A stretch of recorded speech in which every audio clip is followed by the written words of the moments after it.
Hello, this is the TradeSite Forex Market Preview and International Economic Data Roadmap for the week beginning Sunday, the 27th of August and ending Friday, September 1st, 2017. Here's a look at the dollar index daily chart. You'll see a little gap here. This week is gapping down on the dollar index.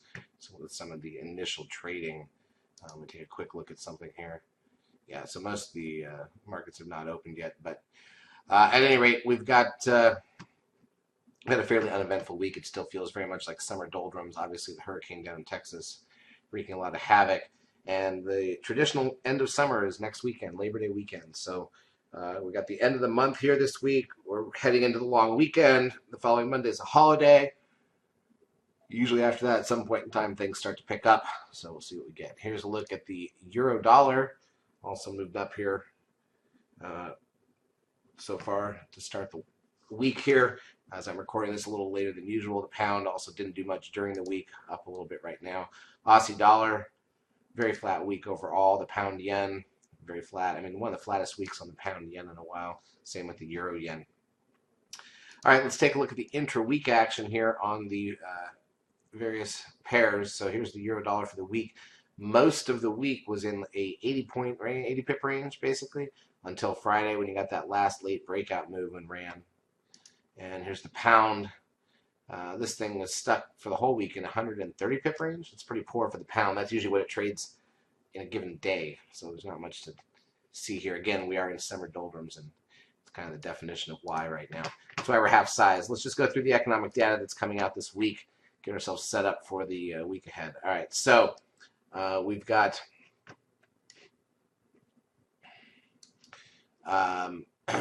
Monday's a bank holiday. Oh, Monday's a bank holiday in the UK. So this is going to be a slow overnight on top of it.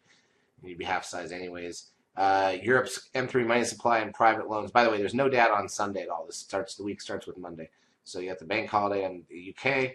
U.S. goods trade balance on Monday. Preliminary wholesale inventories. Japan Monday night. Household spending and the unemployment rate, and then the core CPI number going into Tuesday. UK's got their nationwide housing price index. French consumer spending and preliminary GDP. Canada's got the RMPI and IPPI at 8:30 a.m. Eastern Time on Tuesday. We've got the S&P Composite Housing Index. We've got consumer confidence out of the U.S. We've got New Zealand's building consents. Retail sales out of Japan. Building approvals and construction work done out of Australia. Wednesday, UBS consumption indicator. German preliminary CPI. Credit Suisse economic expectations at 4 a.m. Eastern Time Wednesday.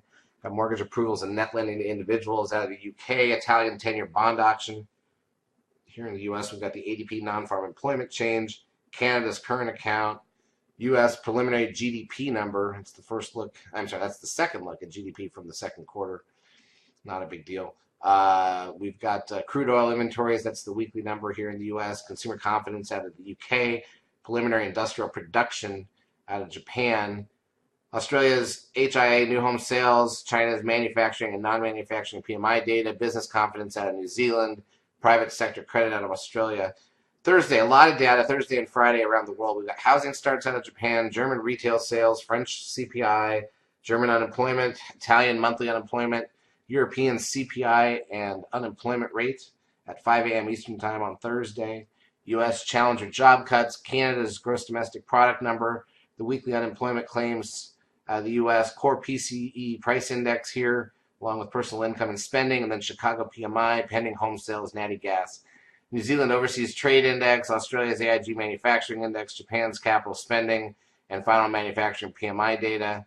Going into Friday, consumer confidence out of Japan, commodity prices out of Australia, retail sales out of Switzerland, Spanish manufacturing PMI, Swiss manufacturing PMI, Italian, French, German, broad European manufacturing PMI, and then the UK number. We've got the unemployment rate and non-farm payroll data out of the U.S. That's one of our big three. So we'd be less than half size ahead of that overnight, although we're already late size because the summer doldrums here on Friday. Canada manufacturing PMI, U.S. manufacturing PMI, ISM manufacturing PMI, revised University of Michigan sentiment, construction spending, ISM manufacturing, and total vehicle sales at some point on Friday. Keep in mind, though, that Friday, separate from having this unemployment data, Friday is leading into the long weekend, so it's probably going to be dead.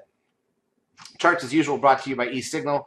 If you've not yet taken a trial of our services, feel free to do so. We will help you out for a couple weeks. Have a great trading week and a good Labor Day weekend next weekend.